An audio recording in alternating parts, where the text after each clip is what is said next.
Good afternoon, Karina Manashil. Welcome on VH Berries.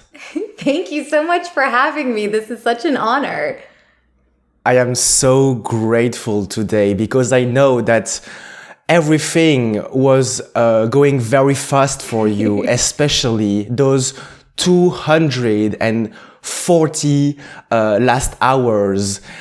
In other words, those 10 last days. No, it's true. It's been a bit of a whirlwind. It was 2 trips to New York, experiencing the premiere of Entergalactic, straight into CultureCon, which we just did a panel for, and oh gosh, it's been such a celebration. It's been such a happy moment. It's been a celebration, and I feel that the entire feature film is a celebration in itself of the city of New York City and also of social life in general.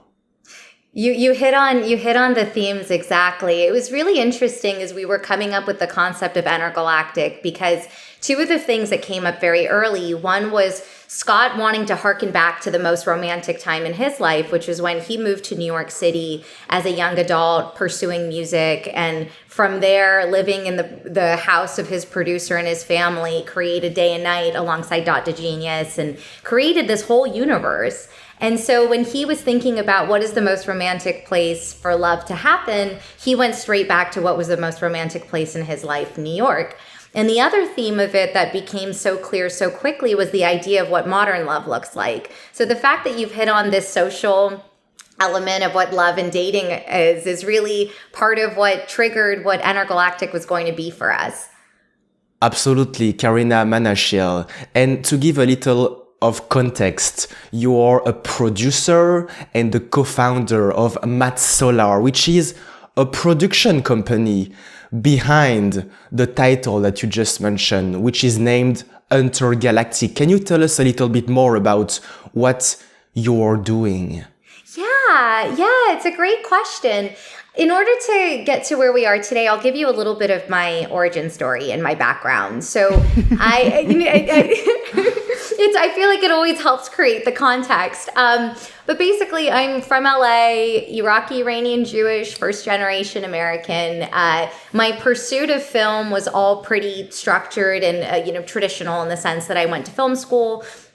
Out of that, started in the mailroom at William Morris Endeavor, which was my badge of honor. Within the system, I became a talent agent, and one of the clients that I represented was Kid Cudi, Scott Mescudi. We'll call him Scott here because that's what he'd asked us to do. So, in working with him, he became this marquee client for me in the sense that he and I, it was as if we found each other when we needed each other most. He was in this mode of happiness and pursuit of endeavors and creativity and opening up what he was thought to be capable of. And I was in this moment of getting my feet on the ground as an agent and trying to figure out exactly what type of storytelling I wanted to be involved in. And we just found each other.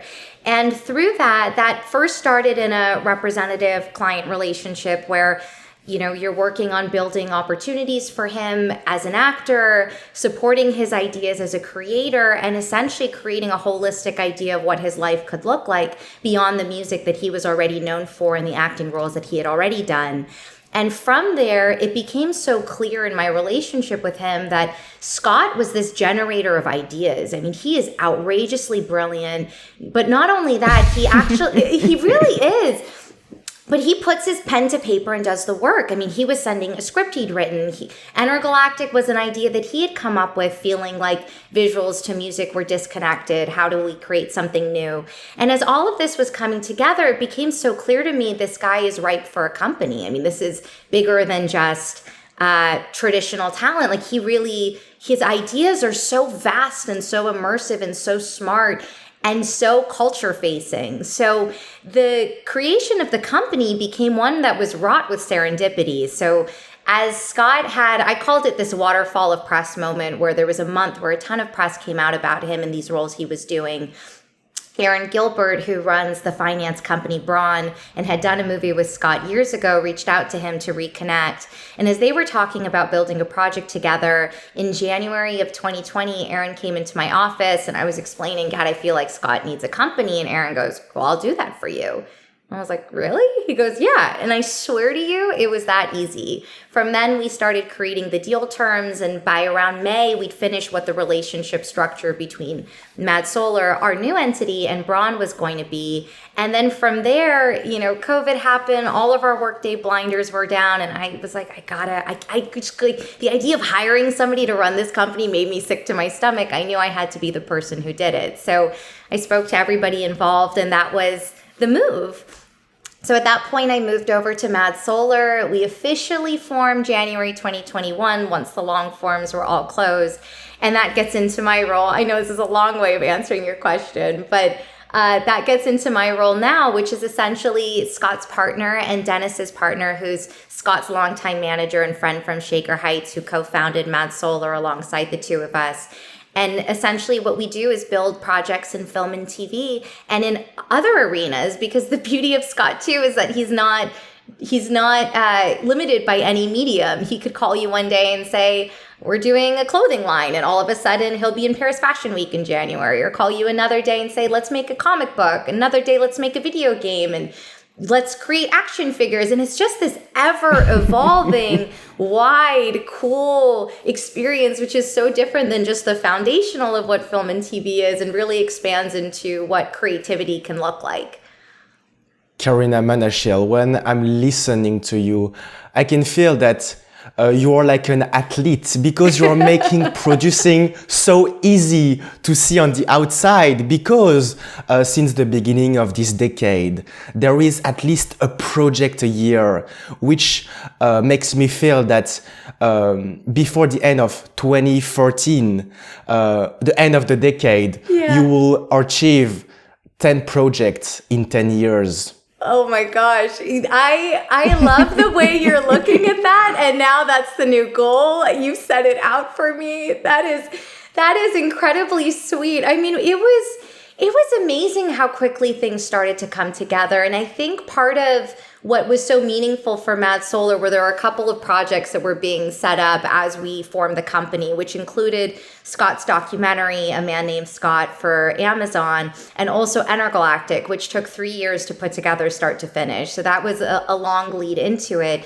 But then even as the company formed, there were other projects that we were able to come on to, most notably Ty West trilogy for A24, X, Pearl, and Maxine, which was an incredible opportunity that really defined what it feels like to work with an outside creator on their idea and to support them in their vision, but also feels so in line with the way that Scott creates and what a Mad Solar project is supposed to feel like. So that really was an outrageous blessing out the gate to get a partner with him on his insane, wicked, awesome, avant-garde idea of what period horror could look like. Absolutely. And Karina Manashil, this triangle with those three co-founders is a team who is winning. What would say would be the DNA of that relationship? Because you told me that Scott was above the traditional talents, having a very powerful fingerprint on the culture. What was those DNA? That's a great question. So the way that working with Scott has come together, it really starts, and what I learned very quickly in working with him, and this is incumbent of many musicians and certainly Scott, is that musicians almost operate within a closed fist. So there's a very tight circle all around them of people they trust. Included in that was his manager, Dennis Cummings, who's our partner. And like I said, they grew up in Shaker Heights together. They've known each other their whole lives. And essentially right after Day and Night had come out, Dennis started working with him as his road manager, and then that evolved into a full manager. So in the very beginning, working with Scott, when he was within the agency, everything essentially bounced off the outer rings of the circle. You would call Dennis, and that would be who you were talking to, but the talent is protected by that circle. Eventually, what ended up happening is that you became a part of that circle of trust. So all of a sudden, you're in that close fist, and the level of loyalty and camaraderie and creativity and togetherness that came with that was something that I'd never experienced with any other piece of talent. It's a very special thing that musical artists have by the foundation of the people that they grew up with. So I would say how our DNA ended up evolving was that Dennis, who's such a music brain and has been such a part of Scott's life in that industry, has brought all of the specificity and creativity and world building that has to do with music.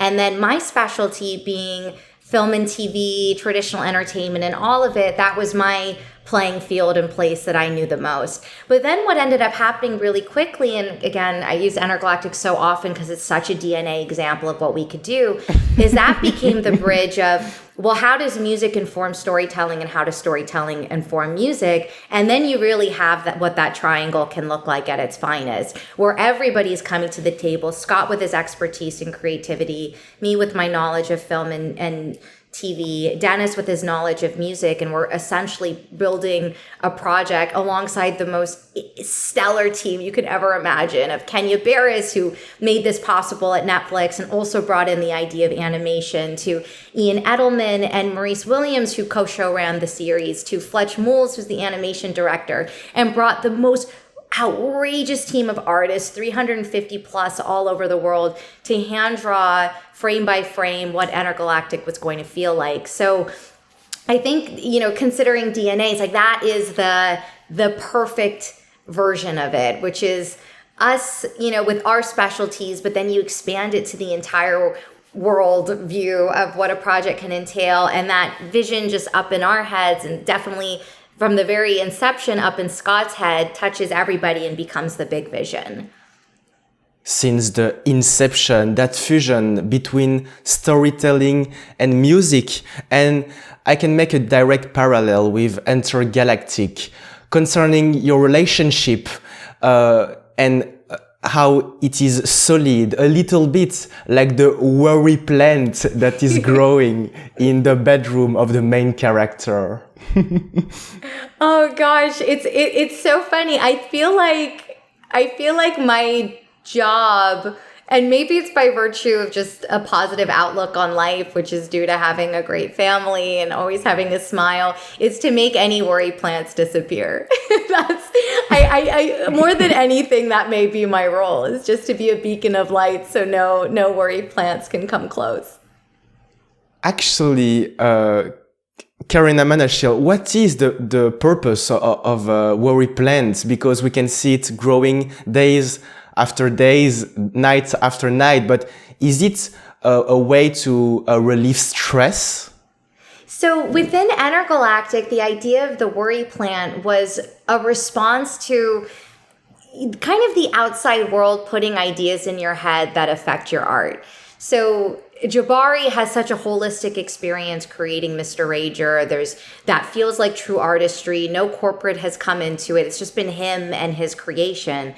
And as soon as Mr. Rager takes on a new life, is starting to exist inside the structure of a corporate building, and this seed gets planted of, is your artwork actually what they're looking for? Is there's just something about having it that's what they want, and they want to actually change it, and like your inception isn't the right thing. So for Jabari, that became the worry plant. It's, am I doing the right thing, and is my artistry going to be honored, and am I going to be affected, or am I going to be affected negatively by everything else that exists around me? And I feel like within Entergalactic, the beauty is that the death of the worry plant for Jabari was the involvement of Meadow, who gave him a sense of self-confidence and self-belief that made it that it was obvious. It's, of course, the way that I act as an artist is the way that this should be. And frankly, if they don't get that, then this isn't the right marriage for us anyway. But I'm not going to be inauthentic to who I am and to this character that I created. And that's the death of the worry plant. So maybe if we apply that to kind of all of our lives, the metaphorical worry plant, there is something to be said about finding camaraderie, which can be family, friendships, romance, any of it, that helps build our self-confidence and our sense of self, where all of a sudden we're not being touched by all of these external factors trying to put different ideas in our heads. A very powerful word, Karina Manashil, that you just mentioned is changes, because Entergalactic embodies multiple changes, obviously with the thousands of chapters that we're going through while we are following the character, but also, and because it is one of the main purpose of animations, a lot of very powerful transition. Yeah. Yeah, and this was very much credit to Fletch and to Maurice and Ian with how they saw those transitions. I remember it was interesting just after having seen the show come out and you're reading all of these responses. It was you'll see I almost never hang out on Twitter, but Entergalactic brought me there. I've never had more fun than just getting to see how people were reacting. And I remember Scott tweeted out, "Tell me some of your favorite moments of the show." And a few different people said, when Jabari is riding in his bike and all of a sudden he's in space and the meteor comes crashing toward him, and then it ends up being the taxi that's drawing him off of his path on the bicycle. And that was so interesting that people were responding to a transition moment, something that takes you out of your ethereal headspace and brings you back down to reality. And I really do give Fletch, Maurice, and Ian the credit for being able to see how do we fluidly move story that feels authentic to how we interact as people, and getting in a daydream and being pulled out of it by the real world coming crashing down is a very honest version of that. I'll say too, there was something really interesting because we had Scott's songs leading into it. Scott's music also drew into some of those transitions. So we knew exactly where the music was going to play, what beats we needed to hit. And we also knew it's like, okay, well, we have to also find our ways out of the music when it's appropriate. And that creativity really came from the trio. In definitive, Karina Manashil, the character of Jay Barry, was oftenly dreaming he was a man on the moon. He is, isn't he? It's amazing because it draws so much from Scott, but it's also very different from Scott. Jabari feels like one side of him. One thing that Scott wanted with Jabari, he's like, I want Jabari just to be a happy dude. Like, I don't want him to feel like he's weighed down by any sense of depression or past experience, or that there's something holding him to his feet to the ground where he's stuck in the mud. I want Jabari to be in a place where things are finally starting to work out for him. But the one thing he doesn't have is love. And is he ready for that? And how is he going to handle that? And is he ready to embrace that? And I thought there was something, because it feels like Scott will say things and he'll be like, oh, that sounds like Jabari. And it's obviously he's the voice, but there's things that he says, you're like, oh, it's so Jabari of you. But it's also different from who Scott is. So the things of the man on the moon is certainly a Scott reference of how he experiences music and colors and his daydreams and his fantasies and all of it. But Jabari is just the lightest version of that, where he's not tethered down. And to add one other thing, because this was something I especially loved in the creation of this show and of Jabari and where he was at his life, I loved that this show created this version of settled down adulthood, which is this idea that it wasn't like Jabari was just out of college trying to figure out what he's going to do with his life or any of that, but he'd already achieved that part. And now was at this point, he got the big job, he has the cool apartment, like everything that those promises that you're trying to cling to as a young adult, he's achieved. But so now he's in a place of settled down adulthood. And then you take Meadow, who's equally in the same place. Her photography is taking off. She's at the gallery. She's got her apartment. She's got her group of friends, and she's settled down. And the one thing that each of them don't have is one another. And are they ready to take one another? And if they do, they're now in a place where that needs to be, or not to say it needs to be, can be permanent love. And are they willing to accept that and to take each other in stride in that moment? So that was another, just one of my favorite parts is that I love that kind of coined term, settled down adulthood, this moment in their lives. That's very inspiring, Karina Manashil. And there is also another very practical side of living a next to each other, which is that if one day they are reuniting, they will just need to break the wall. It's so true, right? They're going to have the mega loft. We might need to embed that in season 2 if it happens, is the idea of this wall being torn down, and that's how they finally share a space together. And on one hand, there is Karina Manashil, the taxi transition that you just mentioned, that almost hitted the character's bike. But on the other hand, there are some small details that I noticed, such as the QR code on one of the shop at minutes 18 and 54 seconds.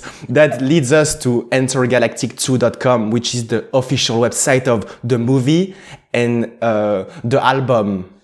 Yeah, it's amazing. It's amazing you found that. We had so much fun, and a lot of it by virtue of the fact that we had a lot of time with this project, filling it with Easter eggs. And seeing people find them has blown me away, because the truth of it is those QR codes that we've embedded in there, even by the process of adding them, the only one, however many times I've been able to watch the show, is that one that you mentioned on top of the grocery store. And that's because it was the first one we did, and it was an example in a meeting of, okay, this is where the QR code will go, do what I want is playing, and here it is. But other than that, I'd watched the show and I couldn't find the QR codes. And it was a marvel to me that so quickly, within the first weekend of release, you saw somebody find a QR code. So it's just amazing. And it was so much fun to have this opportunity to create little moments for the fans. I mean, some of the other things that they picked up on was the poster of the Scots, or the Kid Cudi emblem on one of the posters in the background, or even in the art gallery scene at the end, there's a wall of dogs. And within that is Freshie, who's Scott's dog. And also, actually, what people may not know is dogs from a lot of different members of the crew. So people drew their own dogs to go alongside Freshie. So there were all these little moments of embedded joy that we had in there. And it's been a real joy to get to see people find them. And Karina Manashil, I am actually suspecting you to have included the Waverly Inn and Garden restaurant, who maybe is your favorite places in Manhattan. Honestly, the view of Manhattan, I think it certainly goes to the artist and also to Maurice, who's from there. I think he embedded a lot of what the city feels like, even what the difference between going to a party in Brooklyn and going to a party in Manhattan is going to feel like. And for me, what was kind of interesting is that now going to New York for these premieres, it felt a little bit like being in Entergalactic. I mean, I was driving in that high rise that the party is in. Gosh, I wish I knew the name of the building, but it's that apartment complex. During the Do What I Want sequence, I was driving by it on the way to the airport coming home from Brooklyn back to the city. And it was just, gosh, I can't believe, I look at this and I don't see New York. I see Entergalactic first. That's really special. That's very funny, and now I wouldn't be surprised of anything for the sequel. I wouldn't be surprised to see some berries hanging on his kitchen on the sequel. Honestly, even as much as was explored, there's room for more.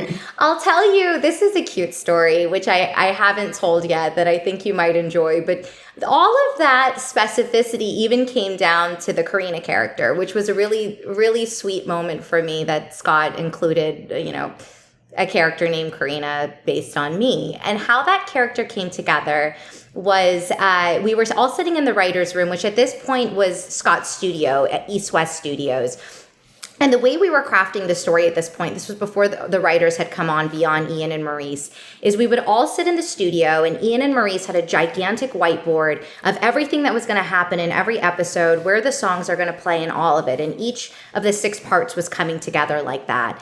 And as we're sitting in the room, we were kicking around who could Meadows' friends be. We already knew Jimmy and Kai were Jabari's friends. Who are Meadows' friends? And we're sitting there, and I'm pregnant with my first child, who is my daughter Jordana. And Scott goes, well, there's a character named Karina, and we all start laughing. And he's like, no, her name is Karina, and she's dope as hell, and she's Meadows' equal, and they're on completely the same wavelength. But Karina has what Meadow aspires to have, which is she has family. She's a husband. She's about to have a baby. And those are the things that Meadow is looking for. So when Scott said that, I can't even begin on how much I melted to the floor. Not only because he saw me and was talking about me in such a way, but because he was including my daughter in that story. And so for me, getting to watch Entergalactic and seeing Karina who's pregnant and seeing, you know, what that meant for her and her having her baby and Meadow and Jabari being a part of it. And then in real life, the truth of it is my daughter is utterly obsessed with Scott. She, you know, as she was forming her words, she heard Kid Cudi and called him Kagi. So she calls him Kagi, bar none. She's in love with him. Their relationship is the cutest thing I'd ever seen. So I'm like, I don't know, Scott, if you even knew this gift that you'd given her and this gift that you'd given me, that forever Entergalactic for me is going to be this moment of having my first child, and like that experience is captured in this incredible performance by Vanessa Hudgens and what Karina means. So yeah, down to the characters, there was personal and gifts from Scott. And Karina Manashil, I can also see a lot of meaning in the letters and the words that you've been using all along your journey. For example, with Kid Cudi extended creative universe with the words moon, the word galactic from Entergalactic, but also in with the word solar from Mad Solar. What is the meaning of the production company name? Gosh, you are so astute. Nothing gets by you. It's amazing. You notice all of these things that are so embedded in Scott. So Scott very quickly became the man on the moon. And a lot of how he sees the world, a lot of how he explores his universe is very reactive to space. So even Entergalactic came out of a song that he had done years ago, which was about a guy and a girl on a date on shrooms and experiencing the world together. And for him, Entergalactic felt like that kind of entry point for romance, which led itself into this series.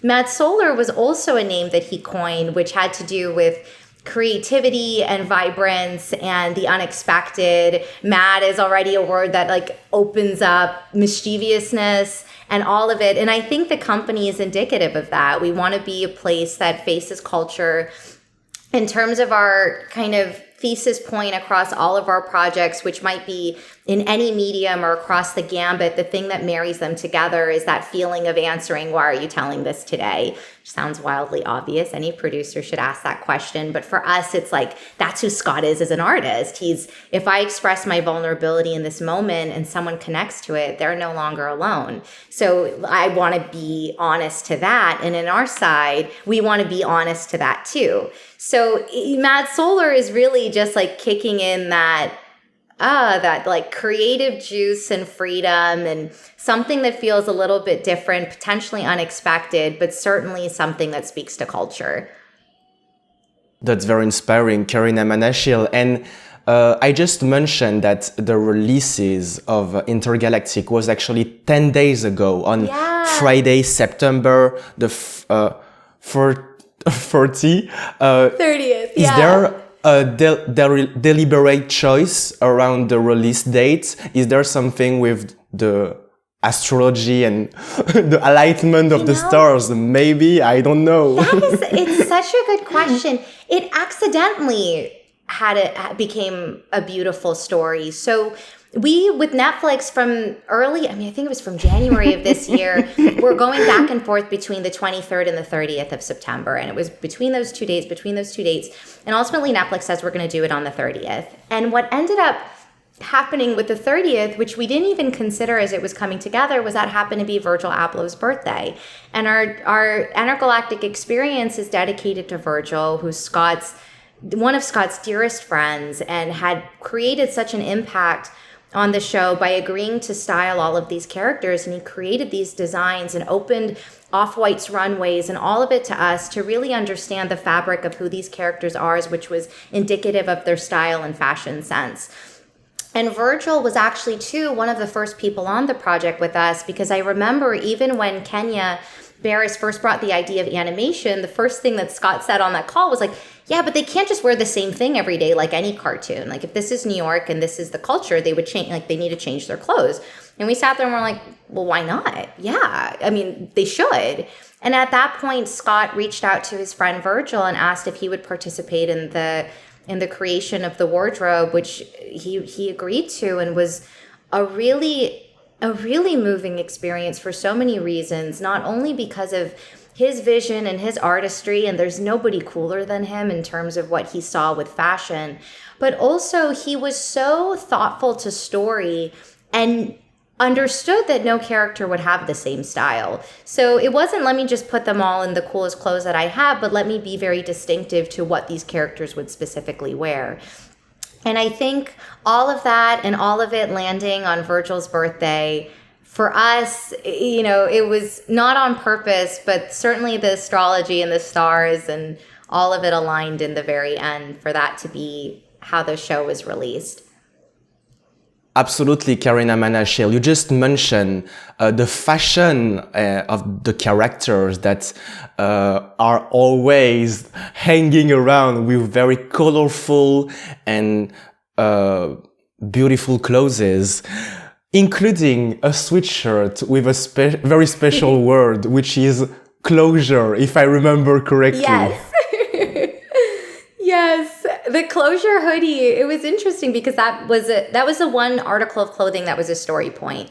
So even in the early inception of how the story of Entergalactic was going to work, the closure hoodie became a part of it. And I love too, there was such an interesting way of using words throughout the show. Like as you're introducing Carmen, there's the FedEx truck that drives by and it finishes and it leaves the X. So you get to understand out the gate who Carmen is. And obviously when he takes the closure hoodie away and the word closure is left on the screen, you understand what's finally happened for Jabari. So getting after that to create the closure hoodie, and Jeff Staple did the most extraordinary version of it, which, I mean, he's a genius, and it already feels like we're getting comments of, I got my Halloween costume, I already have my camo pants, I just needed my closure hoodie, and I'm ready to be Jabari. And all of these reactions to it has been so much fun and so cool to take an idea that really started as a story point, then became a fashion point, and now has become an in IRL, an in real life article of clothing, and seeing how much people are appreciating it. I feel, Karina Manashil, that it might have another meaning related to closure, because I feel that this is the best way for extroverts to pretend that he's an introvert by suggesting that his feelings and his expression are closed. It's so interesting. You're the first person to say that. And you know what? There probably is a side to that, because every artist, I would assume, I would say, maybe I'm being a little bit brass and saying every artist, but I feel there needs to probably be a combination between trust of those around you and the collaborative of the process, but also this moment of freedom of expression all by yourself, to understand what your vision is, what your voice is, what your style is, and what defines you and what your artistry is supposed to mean. So for Jabari to experience that sense of closure, even as an artist, as he's identifying his style and Mr. Rager and what all of that means, it would make sense. There has to be a place where he can be alone to create. And Karina Manashil, you should have your own sweatshirt with another word, which is endeavor, because I would love to discuss about all of the other projects that are surrounding and coming before Entergalactic. I just mentioned that you are making one feature film per year. This is very true with X, with Pale, and even before with the documentary A Man Named Scott. Yeah. Oh gosh, you're so sweet. Yeah, it's been really incredible to get to participate in these projects so early out the gate. A Man Named Scott was a really interesting exploration of Scott's first 10 years in music, and also an affirmation of what it feels like to be on the other side and to be okay, and to show that there is a light at the end of the tunnel. And Scott is really in a mode where he's experiencing that. And then X, Pearl, and now Maxine, which will follow and has just been announced as well as the third film, all by Ty West. in partnership with Mia Goth and Jacob Jaffe and Kevin Turin and Harrison Christ and Sam Levinson and the whole gambit of people, Ashley Levinson, the whole gambit of people that's been involved in it has been a real blessing. And I feel even starting from Scott first getting dinner with Ty after seeing The House of the Devil years ago into my relationship with A24 from WME, starting and bringing that to Mad Solar, and our relationships with Sam Levinson and team doing the same. Having this partnership on these films has been so meaningful for us because it's really opened the world to what horror can look like. And also, I mean, like, if I'm going to be a little selfish, it gave me one of my favorite performances that Scott has ever done. And I'll give you a little bit of the history on it because this is a cute story. So when I came over to Mad Solar, I spoke to Noah Sacco at A24 about what the company was and what we're doing. And he's like, there's a script coming in from Ty West. I feel like this is really right for you. It's like Scream, but 1970s and porno, and like, you wait. I'm like, this sounds incredible. Meanwhile, Scott was already executive producing Malcolm and Marie for Sam Levinson, who I've known a long time because my husband represents him and that whole company. And so they already had Scott in mind. And then Ty, from this dinner years ago, had already been thinking about Scott for X. So when the script came in and casting all started, all of them came to the table and said, Scott and Mad Solar. And so Scott was presented this opportunity either to choose to play Jackson Hole, the porn star, or RJ, the director. And I remember reading the script and then sending it to him. And I was like, okay, can I tell him I want him to be the porn star? I'm like, nah, I should probably, like, maybe it's too much. Like, let me just let him read it and make his own choice. So Scott sent the script, read it immediately, calls me back, and he's like, I want to play the porn star. And I had this internal celebration of like, yes, this is going to be awesome. Also, like, Scott is a porn star. This is so much fun. Like, this is great for me. I feel like this is a present. I was so happy. And then that obviously evolved into what X became, which to me was one of my favorite Scott performances. It's all swagger. It's cool. He's funny. It's just like this awesome version of Scott being his coolest. And a funny thing that came out of this too, which Scott recently mentioned, is that so obviously as a porn star, there are porn scenes within the movie. And Scott had told his mom, look, like, of all the things, I want you to watch everything I do, but like, maybe you don't want to see this one. But she'd been hearing such great things. She's like, Scott, I really want to watch this movie. So Scott tells this to Ty, and Ty goes, well, I'll do a mommy edit. And literally edits the film just for Scott's mom, removing Scott's sex scenes so that she can watch it without having the experience of needing to see her son in any of these positions. So the experiences you can hear was just joyous. There's something almost impossible about how this movie came together, and certainly Pearl is a follow-up, which essentially happened because Ty and Mia, while they're in quarantine on X, write Pearl, send it to A24, like, well, we're already in we're already in New Zealand. Let's just shoot them back to back. And A24, to their credit, which is ridiculous, is like, great, here, go. So they actually went straight from X, didn't leave New Zealand, straight into shooting Pearl, and then had a situation where X could come out in South by Southwest and Pearl could come out in Venice and TIFF in the same year. So this whole franchise is just wrought with absurdism and outrageousness that is reserved for this group. These people who are capable of doing the unexpected, and have certainly given us the most wonderful experience getting to partner with them on it and just go through that journey. And again, selfishly, one of my favorite performances I've ever gotten to see Scott do.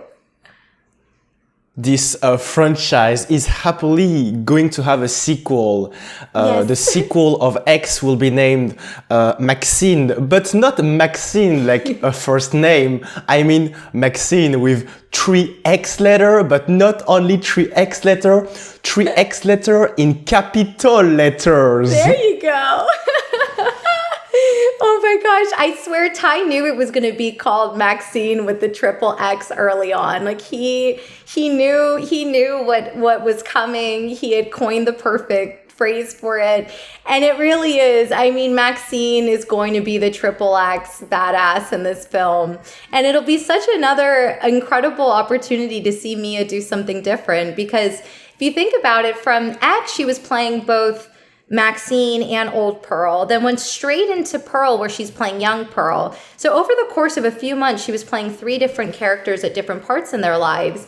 And then Maxine, you get to see, well, what's going to become of Maxine post this X experience. And acknowledging what a cool, like, raucous chick she already is, who's so clear about what her dreams are, you can imagine what Maxine will lead into.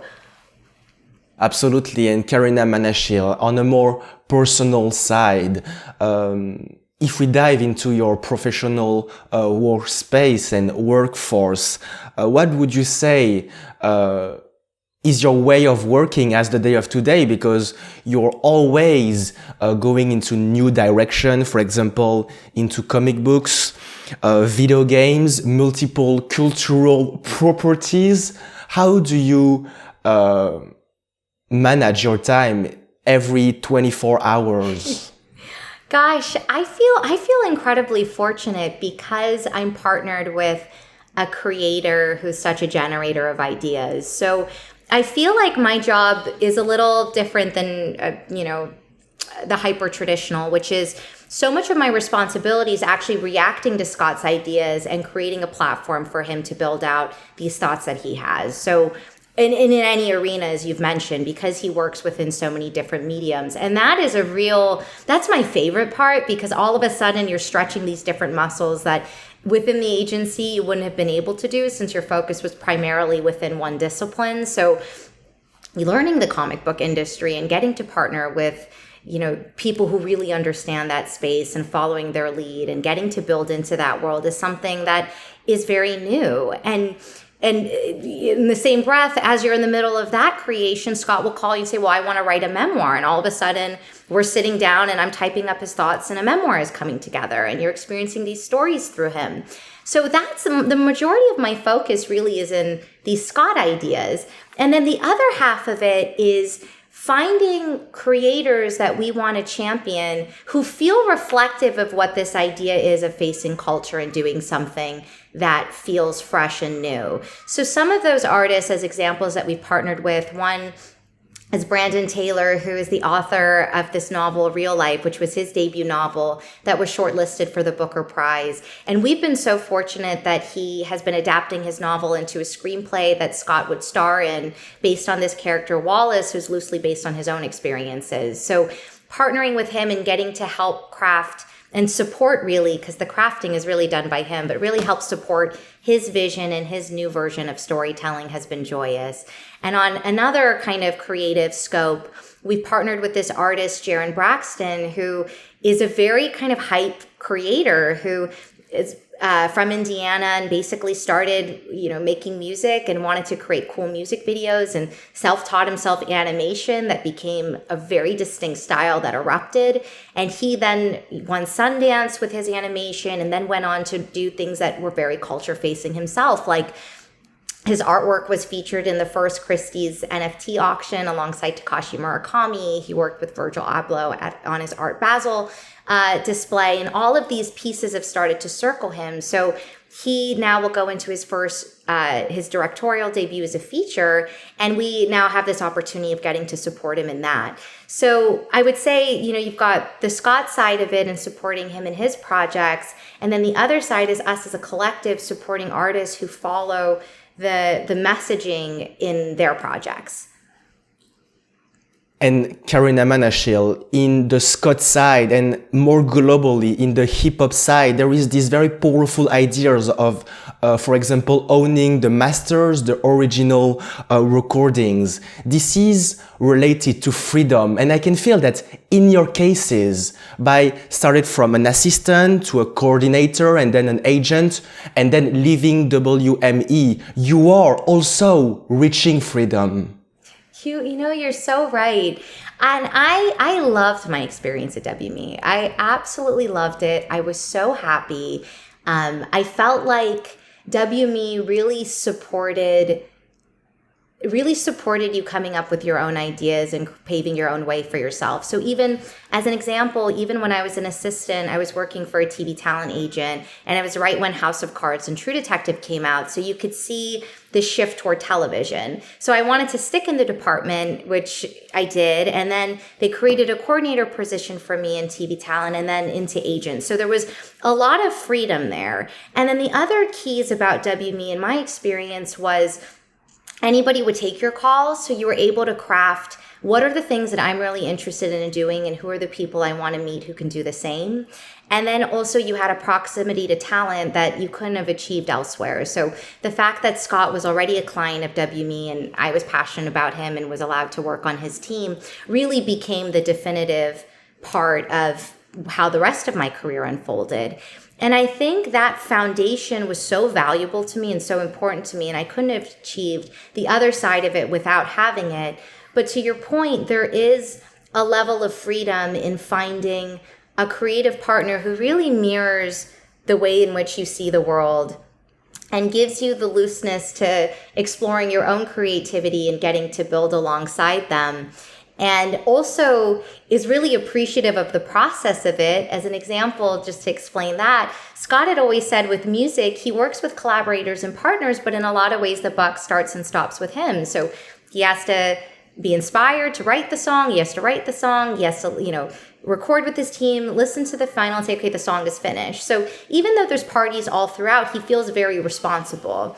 But with film and TV, he actually has the flexibility to let others take the lead for him when it's appropriate. So being Scott's partner in that and him allowing me to have that flexibility and freedom to create alongside him and feel, the tangibility of what that is and the fulfillment of what that is has really defined what this new role is for me. And to your point, it is one of freedom.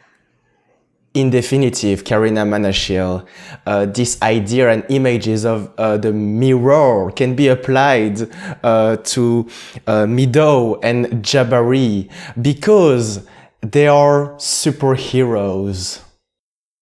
Oh, I love that you see them that way. There's something so magical about Jabari and Meadow because you watch them and you feel like you know them or you want to hang out with them. Like, I want a friend like Meadow. She's so freaking cool. I want to do my eyeliner like her. I want to style my hair like her. Like, she is so cool. She's so cool. She's awesome. And Jabari the same. You see somebody like Jabari and his sweetness and his big eyes and how he cares and how much he loves and his artistry and all of it. And you're like, man, I want to meet a Jabari. I want to achieve love like they have. I want to experience the world like they do. So the fact that Jabari and Meadow are real is amazing, but there is something superhero about them because the artwork and the creativity and all of it lends itself to the imagination of the possibilities of what people could be like and what love could feel like and how intergalactic it could be. So yeah, it's a beautiful immersion of both. Absolutely, Karina Manashil. And when I was watching that feature film, I was expecting that superhero reveal, for example, by replacing the closure with maybe a huge J letter. That's maybe the one thing we were missing. I think you're right. And I think at the very least, Jabari's superhero badge of honor would be Mr. Rager, because I think that's probably his alter ego identity. If he had all the freedom in the world, he would want to be a Mr. Rager. Congratulations for Entergalactic. You took that project to another dimension. Thank you very much, Karina Manashil. Victor, thank you to no end. This was so joyous for me, and I'm so touched that you welcome me and spend all of this time with me. I had the greatest time speaking to you and getting to know you, so thank you.